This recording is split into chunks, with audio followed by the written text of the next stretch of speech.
Está por comenzar Punto Universitario, un espacio para abordar la ciencia, cultura y academia desde la UAPS. Un programa para hablar de las mujeres que han transformado la ciencia. Tesis UAPS, breves historias, comentarios sustentables, entrevistas, astronomía, investigación en tiempos de pandemia, flora y fauna, recomendaciones literarias, recomendaciones cinematográficas. Con esto y mucho más, comenzamos. Del libro Cronos o Breve Historia del Instante de Ramón Cuéllar Márquez. Unas alas en el desorden, donde el silencio ya no dice nada porque nadie lo oye. Gilberto Owen. A comienzos de siglo llegó el ángel, con su osamenta rica de olvidados, con los términos blancos y brillantes. El ángel sonreía levemente, sus alas desplegadas y tan santas, decía nuestras cosas, nos nombraba, y los despeñaderos de metáforas se regían de versos desbordados, y todo era tan lindo, tan perfecto. La palabra tenía independencia, lo artístico gritaba sin sus dádivas, las puertas nos decían las verdades. DF 1997, ese ángel tiene llagas de diamantes y viaja en internet, un hospital de los discursos, las palabras rotas. Debemos preguntar a los poetas hacia dónde ha caído el verso libre, el verbo cuántas rosas ha dejado regadas en el campo de sus signos. La poesía olímpica es medalla en este embudo del milenio incierto. Los jóvenes le apuestan a los premios, también los viejos con sus voces viejas.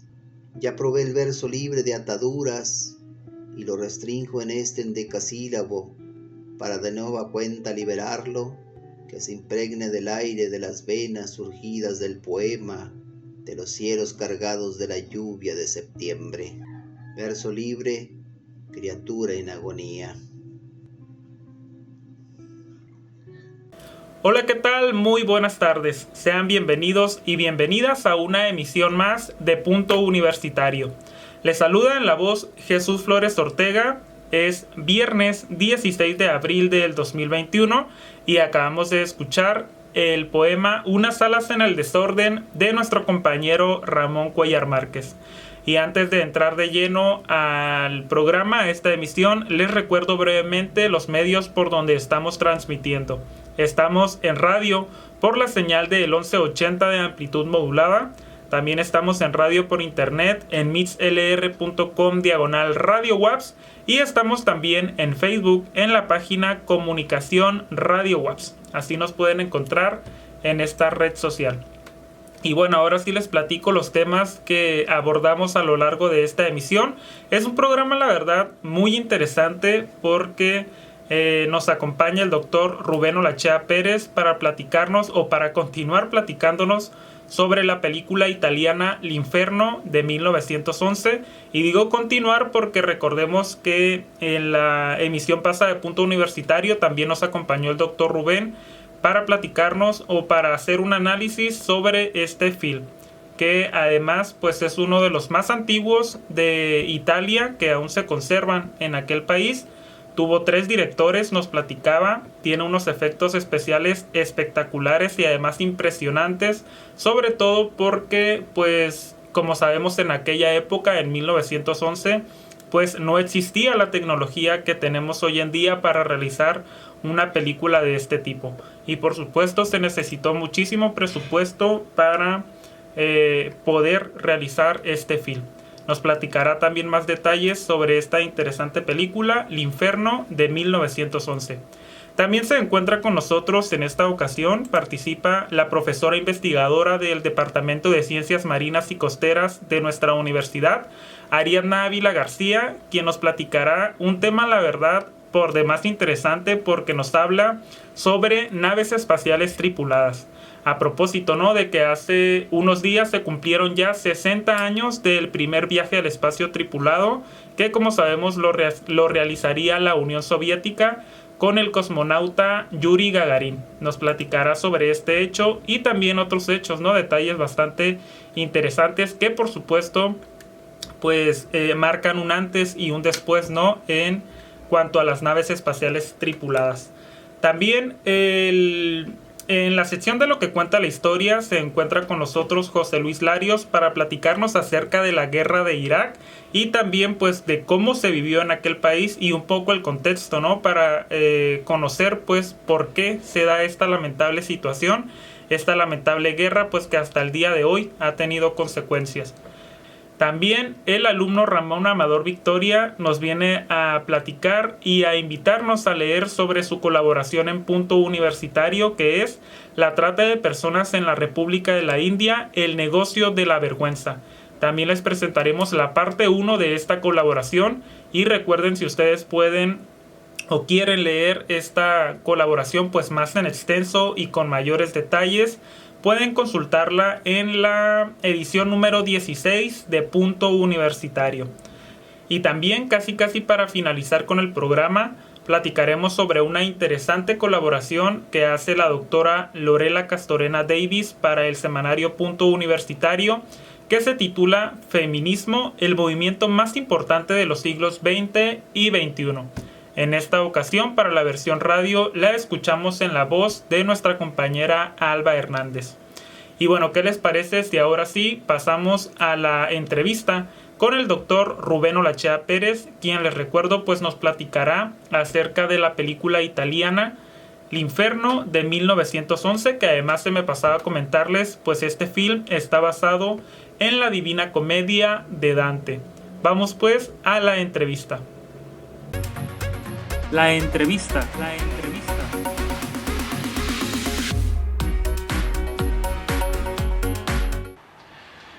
¿Qué más podría agregar? Los efectos especiales son extraordinarios para la época, son de una enorme creatividad. Vemos una utilización de los tamaños de los pies, por ejemplo, para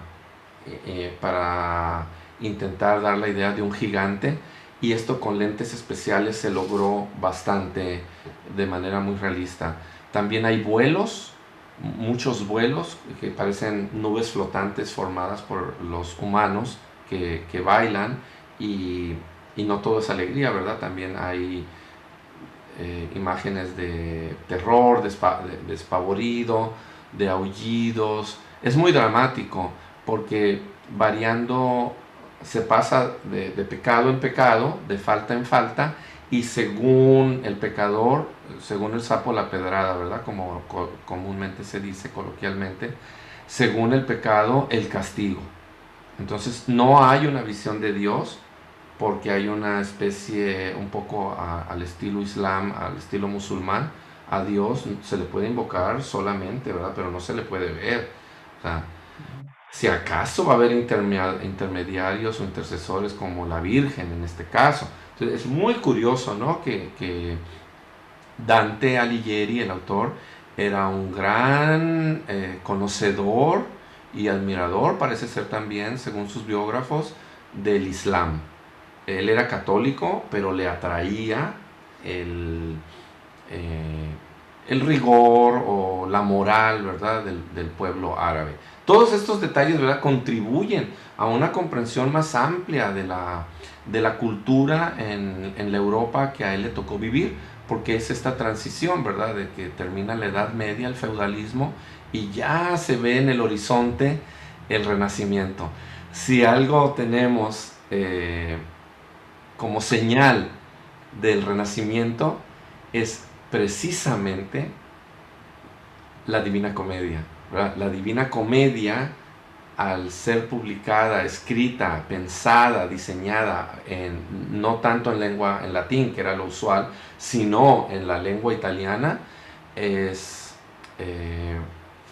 un gran salto, ¿no? Es un gran atrevimiento cultural, es un gran hito, un gran logro civilizatorio, y por eso el peso específico, la enorme grandeza que se le concede con toda razón, con justa razón, a la Divina Comedia. podría hablar mucho, por ejemplo, de los pecados más interesantes serían precisamente los que he mencionado, ¿verdad? El de la gula y el de la lujuria, y cómo son castigos muy ejemplares los que allí se visualizan, y hay muchos otros, sin duda. También está muy penado, ¿verdad? Es algo muy temido, la traición entre amigos, la falsedad de las personas, la corrupción, ¿verdad? Eh, pues se ve que también hay un intento de sintetizar, porque la obra es muy vasta. Entonces, para leer la Divina Comedia se tienen que invertir días, semanas, meses, quizá años, ¿no? Dependiendo del detenimiento. Claro, se puede leer en una semana, si el lector es ávido, pero hay un intento por comprimir la historia, porque la película pues dura 1 hora y 12 minutos. Ok. Otro dato interesantísimo, Jesús, no sé si ya nos queda un poquito de tiempo. Sí, sí, sí, todavía. De veras. Ah, un detalle interesantísimo, que ahí nos damos cuenta que los italianos no se les va una. De verdad, son muy inteligentes, son muy vivos. De ahí yo veo la herencia del Imperio Romano.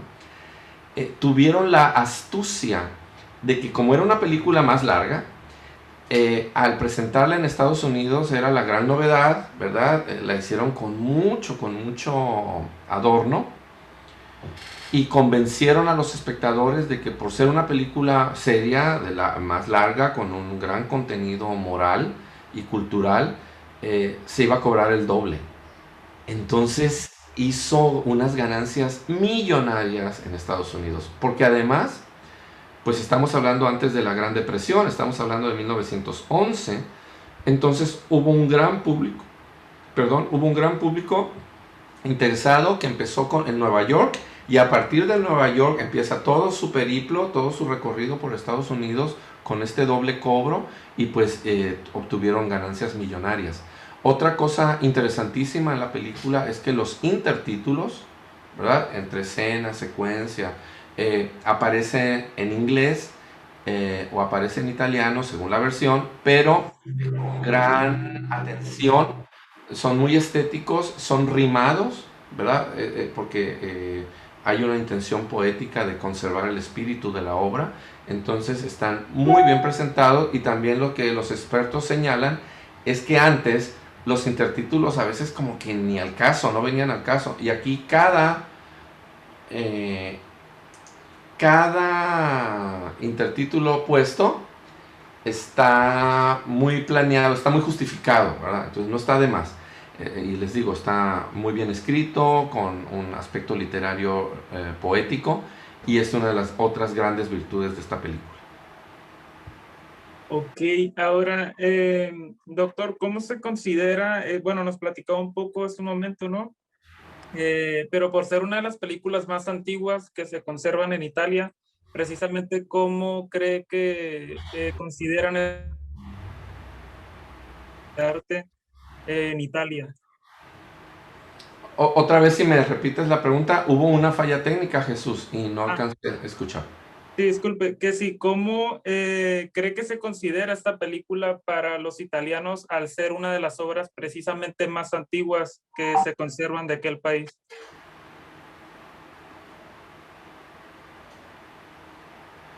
Eh, Muy buena pregunta. Por supuesto, aquí me referiría yo a principalmente dos factores. El nivel educativo, pero eso ahorita ya no es garantía, ¿verdad? El nivel educativo, sino la generación. La generación italiana, incluyendo a los inmigrantes, ¿verdad? Porque Italia es un país que recibe muchos inmigrantes, porque como es tan larga la península itálica, mucha gente desfavorecida de África, mucha gente negra, su sueño es llegar a Italia, ¿no? Y tener una nueva vida, una mejor vida, como los latinoamericanos desfavorecidos van a Estados Unidos. Y ellos también son personas que llegan a veces con muy buena cultura, muy buenos estudios, y por supuesto la actitud va a ser de muchísimo respeto, ¿verdad? Hay cosas de las que hay que reírse, ¿verdad? Hay cosas de las que es entretenimiento, pero hay cosas en la vida que nos pone la vida enfrente, hay cosas ante las que debemos, hay un acuerdo general social, ¿verdad? Hay una convención social de guardar respeto. Es un poco lo que pasa con Benito Juárez, ¿verdad? O la Virgen de Guadalupe en México. Si la gente atenta contra la memoria de Benito Juárez, te van a acusar de racista de inmediato. O si atentas contra el culto de la Virgen de Guadalupe, te va a ir re mal, porque ¿quién se va a atrever, pues? ¿Verdad? Hay cosas muy delicadas en la cultura. Yo siento que así es el trato a la Divina Comedia. Es algo fundacional en el pueblo italiano. ¿Por qué? Porque recordemos que Italia antes era un conjunto de principados que no tenía unidad como nación-estado. Igual le pasó a Grecia, ¿verdad? Nosotros hablamos de la antigua Grecia y en realidad eran unas pequeñas provincias, una y otra habían tenido sus desarrollos desiguales y hablamos Grecia como si fuera un estado y no hay nada más alejado de la realidad. Ahora, con el cambio generacional, con las crisis recientes, donde el italiano joven actualmente lo único que tiene es entretenimiento en el internet, videojuegos, publicidad y redes sociales. Estoy enterado de cerca porque me gusta estar enterado, pero además tengo amigos italianos que son muy queridos, ¿verdad? Con los cuales yo he aprendido muchísimo. Le mando un saludo al maestro Piero Gurgo y su querida esposa, la maestra Giulia, la maestra de italiano precisamente en la universidad. Y mi querido Piero me decía que pasa exactamente lo mismo que ahorita con los jóvenes en nuestro país, querido Jesús. Tú te metes al metro o a un transporte público y ¿qué vas a oír de los jóvenes? ¿Cómo hablan? No mames, güey, está del avesto. ¿A poco no? O sea, me van a decir estoy diciendo mentiras, me va a decir la familia natural que estoy atentando contra el pudor al expresarme de esta manera. Estoy dando en el clavo de la cultura global. Todo es me vale madre, te vale madre. Es muy triste, ¿no? Es muy triste que el respeto hacia las grandes obras de la humanidad, pues pareciera que les importa poco, les importa más.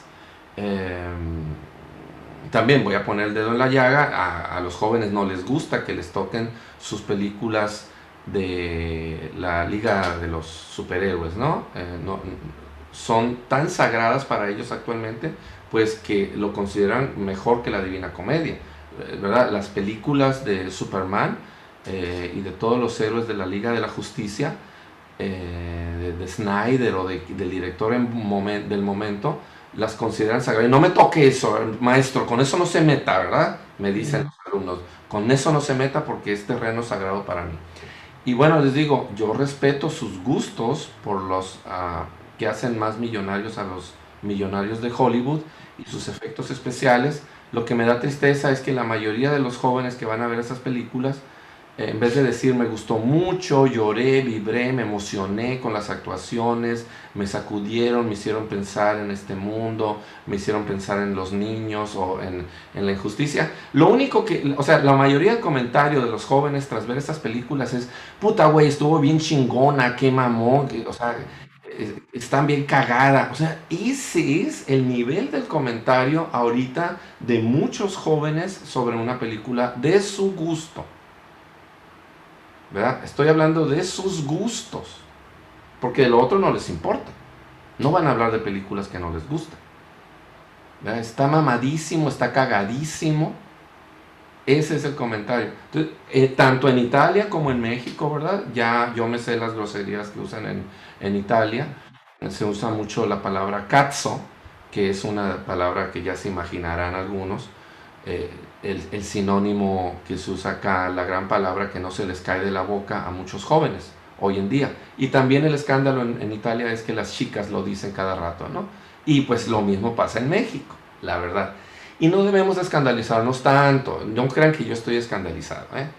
Estaré mayor, pero no soy una viejita con rebozo. No me escandalizo que los jóvenes hablen así. Lo que sí es bueno que resurja, que resurja el respeto a este cine antiguo maravilloso, para que se den cuenta que de Italia venían cosas maravillosas, asombrosas, que hicieron crecer el ingenio y que hicieron que los norteamericanos vieran allí la mina de oro que hoy es Hollywood. Por eso los primeros también en hacer películas de superhéroes fueron los italianos, con sus gladiadores, ¿verdad? Es lo mismo. Los gladiadores vienen a ser los luchadores de la lucha libre en México como el Santo, grandes ídolos, o vienen a ser estos ideales como Superman. Por eso les digo, hay que hacer una conexión maravillosa entre el Imperio Romano y el imperio de la globalización hoy, pues que se pelea entre China y Estados Unidos, y Rusia principalmente, ¿no? Así es, y precisamente eso último que comenta, ¿no? Bueno, casi último del respeto al cine antiguo, porque bueno, creo que cada país tiene su cine antiguo, pero también se sigue aprendiendo de eso, ¿no? A pesar de que ya hace muchísimos años que se grabó, creo que todavía hay muchísimas cosas que comentar sobre esas películas. Sí, es muy frecuente el comentario de mis jóvenes estudiantes que me dicen, profe, al principio creí que me iba a aburrir porque era una película vieja. Y le digo, ¿de qué año era la película que viste? Del 2016. Y dices tú, ¿cómo? O sea, quieren nada más ver películas del 2020 y del 2021. O luego me dicen, uy, es que es a blanco y negro y de seguro me va a aburrir. Aquí ni siquiera eso, ¿no? Como estoy diciéndoles, ¿verdad? El infierno incluye tintas, ¿verdad? Era un tratamiento muy especial que le daba colorido a la fotografía del filme. Y así es, la verdad, bastante interesante. Y bueno, doctor, ya casi se nos acaba el tiempo. De hecho, minutitos tenemos por acá. Pero bueno, le agradezco esta explicación que ha sido bastante extensa y creo que vale la pena porque nos ha explicado bastante sobre esta interesante película.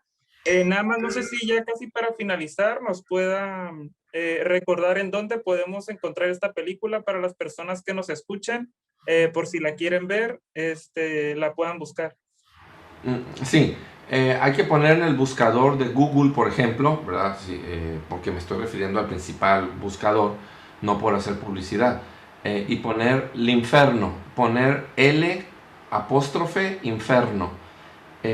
O poner en su defecto otras opciones, por ejemplo, poner película sobre la Divina Comedia o Divina Comedia filme, ¿verdad? Entonces van a salir muchas respuestas porque ha habido intentos, pero la única de 1911 es esta película de las que les estoy hablando y está disponible en las plataformas como YouTube, que es una plataforma gratuita, y también en una plataforma que yo recomiendo muchísimo, ¿verdad? Yo soy patron de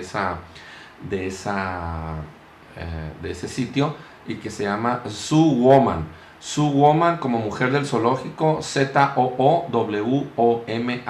En Zoo Woman, que es un sitio gratuito, no te piden ni un correo electrónico para hacer uso, no hay publicidad, no es fin de lucro y es una causa cultural. Entonces yo recomiendo muchísimo Zoo Woman y ahí está. Bien, pues esta fue la entrevista parte 2 con el doctor Rubén Olachea Pérez, quien nos hacía un análisis sobre el film L'Inferno de 1911, una película muda italiana que además pues es de las más antiguas que aún se conservan en aquel país, y ya nos platicaba acerca de algunos datos interesantes sobre este film y también pues el contexto, ¿no? Para entender un poco los mensajes que hay en esta película.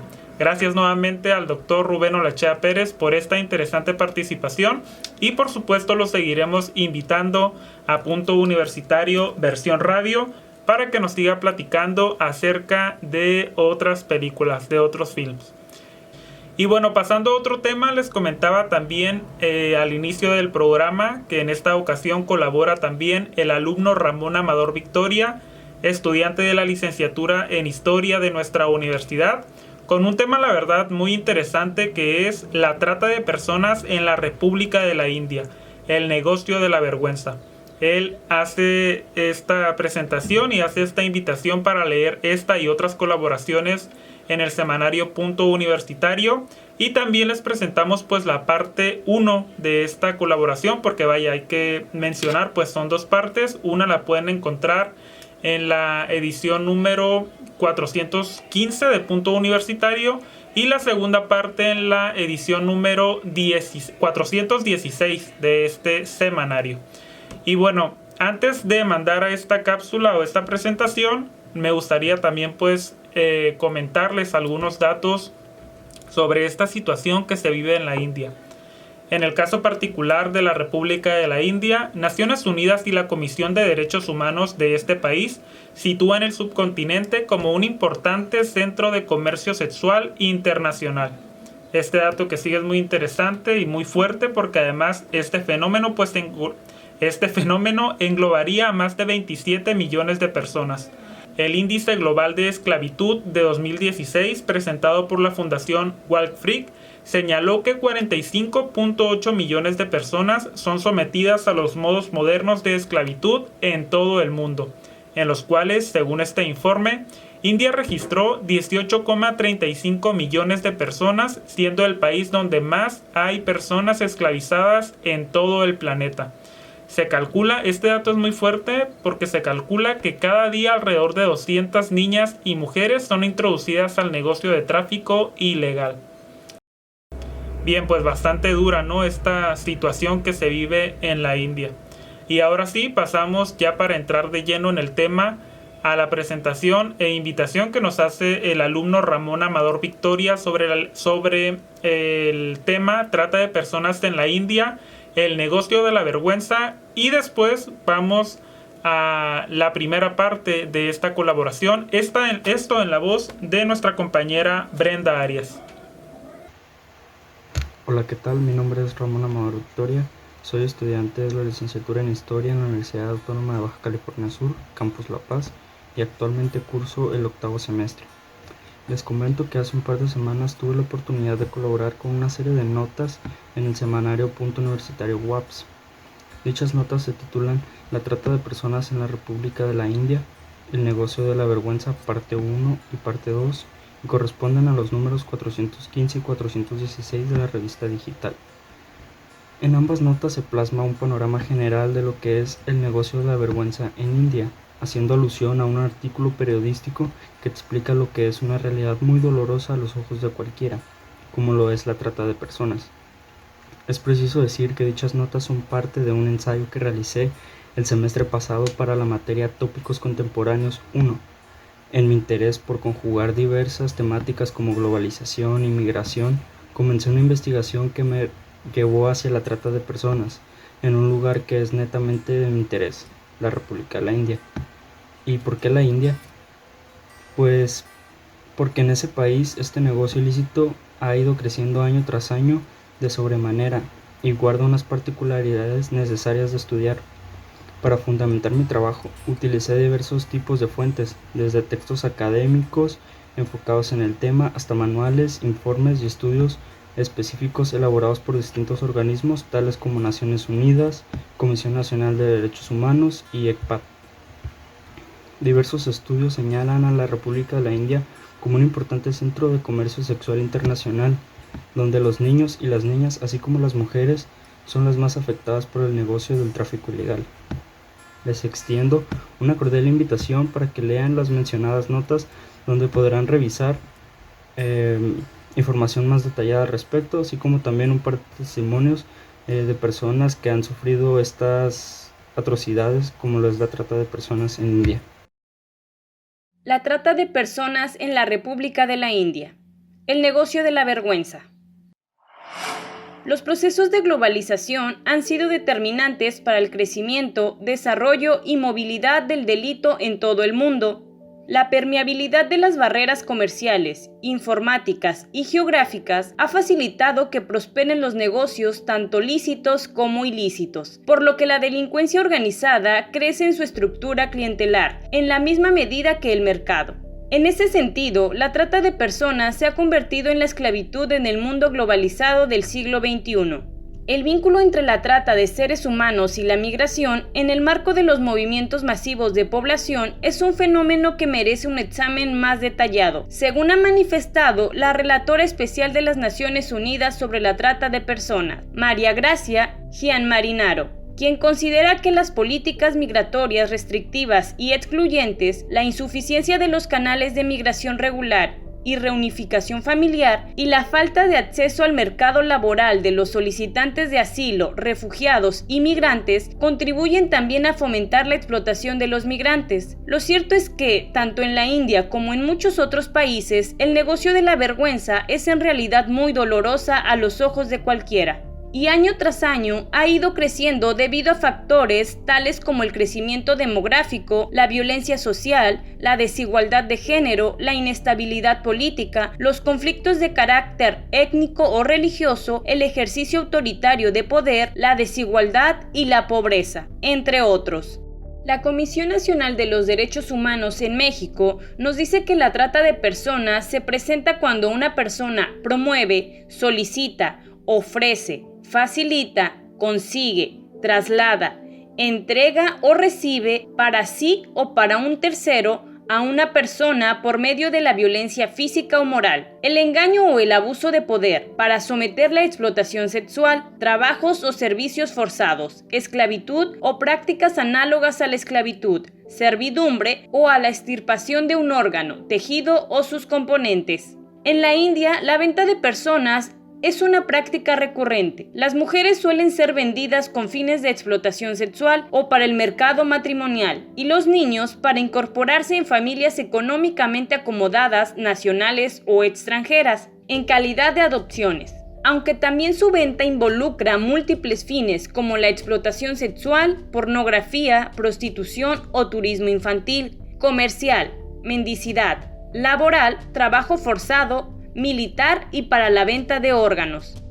En el caso particular de la República de la India, Naciones Unidas y la Comisión de Derechos Humanos de India sitúan el subcontinente como un importante centro de comercio sexual internacional, un fenómeno que englobaría a más de 27 millones de personas. El Índice Global de Esclavitud de 2016, presentado por la Fundación Wealth Free, señaló que 45.8 millones de personas son sometidas a los modos modernos de esclavitud en todo el mundo, de los cuales, según el informe, India registró 18.035 millones, siendo el país donde hay más personas esclavizadas del mundo. Se calcula que cada día alrededor de 200 niñas y mujeres son introducidas en el negocio del tráfico ilegal. El 80% lo hace en contra de su voluntad, obligada por situaciones de extrema pobreza, analfabetismo, prematura viudez, desempleo o falta de recursos para la propia subsistencia.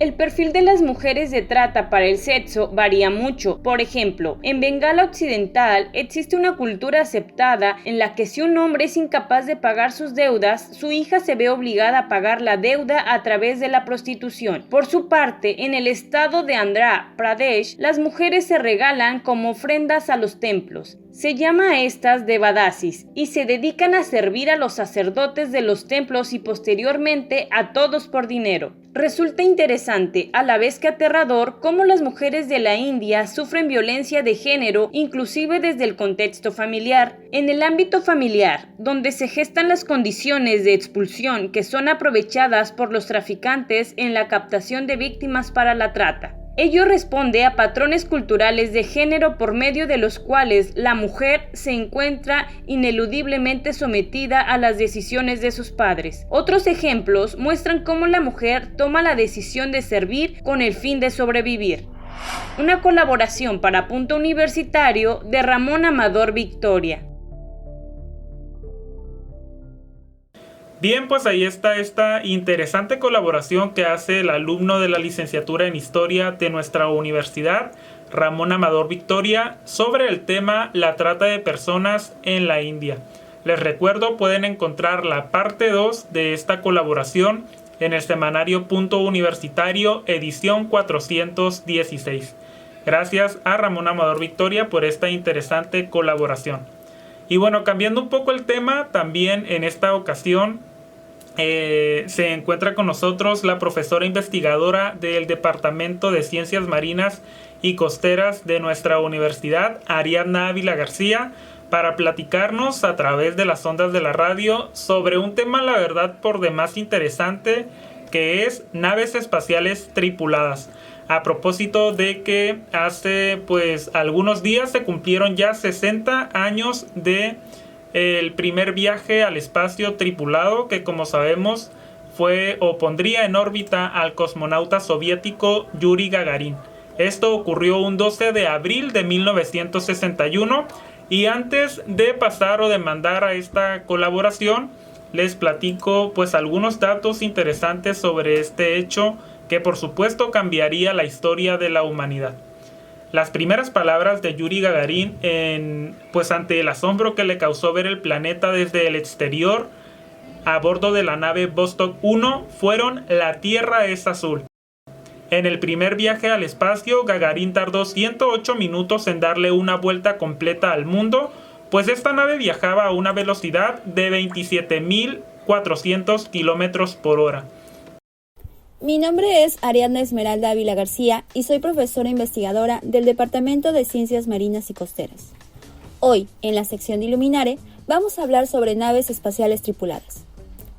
Estas naves son diferentes a las sondas o misiones espaciales, ya que, como su nombre lo dice, deben conducir alguna forma de vida al espacio. Es decir, deben tener algún tipo de pasajero, ya sea humano o también en su caso se ha incursionado con perros o simios. La historia de las naves tripuladas comienza en 1957, cuando la Unión Soviética inaugura la era espacial con la misión Sputnik, que es el primer satélite que se lanza al espacio. Seguido de ello, en 1958 se desarrolla el programa Mercury por la NASA, donde se comienza a enviar vida al espacio con perros y simios principalmente. En 1959 se construye el avión cohete X-15, que sirvió como nave de investigación de vuelos hipersónicos tripulados. Finalmente, en 1961, se logra enviar al primer humano, Yuri Gagarin, en la misión Vostok. En 1965 se lanza el proyecto Géminis con las primeras naves de Estados Unidos que sirvieron como precursoras de los programas denominados Apolo. Apolo es finalmente lanzado en 1969, donde por primera vez se llega a la Luna, contando con los astronautas Neil Armstrong y Edwin Aldrin, siendo ellos los primeros y únicos en pisar la Luna. Actualmente existen 3 naves tripuladas orbitando el planeta. La primera es la Estación Espacial, que es un centro de investigación y laboratorio de interpretación en órbita que sintetiza los conocimientos científicos de 16 naciones, con el objetivo de mantener un puesto de avanzada permanente en el espacio. La segunda es Shenzhou de China y la tercera Soyuz de Rusia. Aproximadamente han habido 45 naves tripuladas con diferentes fines y alrededor de 593 personas han sido lanzadas al espacio a lo largo de la historia. Los estadounidenses es la nación con mayor número de astronautas, contando con 326, seguido por los cosmonautas rusos con 119 y los chinos con 10. Aunque hay más países que intervienen en los viajes, son estas las 3 principales potencias que hacen la marcha hacia el espacio. Y bueno, pues es todo por hoy. Y no nos queda más que recordarles que un pequeño paso para el hombre es un gran salto para la humanidad. Bien, pues ahí está esta interesante colaboración de la profesora investigadora Ariadna Ávila García con el tema naves espaciales tripuladas. Gracias a ella por esta interesante colaboración, por compartirnos datos sobre este tema. Y bueno, también, cambiando un poco el tema, en la sección de lo que cuenta la historia, José Luis Larios nos platicará sobre la guerra en Irak y cómo se vivió en aquel país. Un poco, ¿no? Pues también para saber el contexto de por qué se da esta guerra que sabemos, pues al día de hoy sigue teniendo consecuencias, ¿no? Vamos entonces con esta colaboración de José Luis Larios, lo que cuenta la historia. Lo que cuenta la historia. El 7 de abril de 2003, la capital de Irak, Bagdad, era capturada por las tropas norteamericanas. Las razones de esta invasión, según el presidente de los Estados Unidos, George W. Bush, eran desarmar a Irak de bombas atómicas y otras armas de destrucción masiva, las cuales nunca llegaron a encontrarse y cuya existencia no quedó demostrada. Pero también era la aniquilación del gobierno de Saddam Hussein por haber cometido genocidio en la guerra de Irak contra Irán en 1988. contra kurdos utilizando armas químicas, provocando la muerte de más de 100.000 civiles. Fueron casi 4 semanas de bombardeo nocturno sobre la mística ciudad de Bagdad. Imagínese de vivir con ese terror, de estar en un bombardeo y no querer dejar tu vivienda por temor a sufrir robo. Es como si un huracán golpeara tu ciudad por 4 semanas consecutivas todas las noches. ¿Ya te imaginaste? Bagdad se convierte en la mayor ciudad del país y la tercera del mundo árabe, ubicada a orillas del río Tigres. La ciudad fue fundada en el siglo VIII y se convirtió en la capital del califato. Caminar por las calles al lado del Tigres, escuchando cantos árabes y sus extraordinarias y bellezas mezquitas musulmanas es algo maravilloso y místico. El propósito principal de la mezquita es servir de lugar donde los musulmanes pueden reunirse para orar, si bien hoy en día no son solo conocidas en todo el mundo por su importancia general para la comunidad musulmana, sino también como muestra de la arquitectura islámica. En cuanto a su etimología, Bagdad se cree que el nombre procede del persa medio y está compuesto de Bag, Dios, Dad, donado, traduciéndose como donado por Dios o el regalo de Dios. Bien, y ya casi para finalizar con el programa, ahora hablaremos sobre el feminismo. Este movimiento social que además pues, es uno de los más importantes de los siglos XX y XXI. Esta es una colaboración de la doctora Lorela Castorena Davis que ha realizado para el semanario Punto Universitario y donde pues hace una reflexión acerca de este movimiento. También nos platica acerca del significado de feminismo que, como sabemos, pues en los últimos años se ha de cierta manera malinterpretado el concepto y también pues se ha tratado de hacer menos, ¿no? Por llamarlo de alguna manera. En esta ocasión, para la versión radio, la escuchamos en la voz de nuestra compañera Alba Hernández. Y les recuerdo, si ustedes quieren encontrar esta colaboración en extenso, pueden hacerlo pueden buscarla, vaya, en el semanario Punto Universitario, edición 416. Vamos entonces a esta colaboración de la doctora Lorela Castorena Davis sobre feminismo, el movimiento social más importante de los siglos XX y XXI. Feminismo, el movimiento social más importante de los siglos XX y XXI. Por la doctora Lorela Castorena Davis. Esta breve reflexión tiene como finalidad entender el significado de feminismo en estos tiempos abiertos a la discusión pública, en los que se ha vulgarizado el concepto, hasta convertirlo en antónimo de machismo. El feminismo es un movimiento social que se remonta al siglo XVIII, en Europa, cuando las mujeres que participaban activamente en los movimientos revolucionarios que dieron lugar a las democracias contemporáneas, se organizaron para luchar por su derecho a la ciudadanía. A esta lucha se le denominó sufragismo, primera etapa de los feminismos europeo, norteamericano y pronto latinoamericano.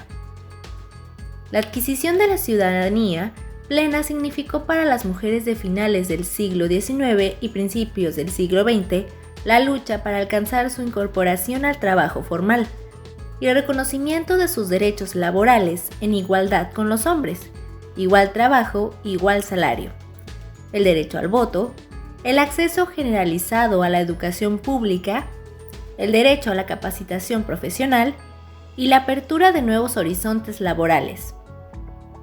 La equiparación entre los sexos en la familia como medio de evitar la subordinación de las mujeres y la crítica a la doble moral sexual imperante. Desde entonces, el feminismo ha sido un movimiento social y político que supone la toma de conciencia de las mujeres como grupo o como colectivo organizado para luchar a favor de la igualdad y la libertad. El feminismo es una teoría política y una práctica social, una ética y una forma de estar en el mundo que representa la más grande contribución de las mujeres a la historia contemporánea. A pesar de ello, muchas personas todavía desconocen su significado, al que de manera vulgar se le ha plagado de connotaciones negativas.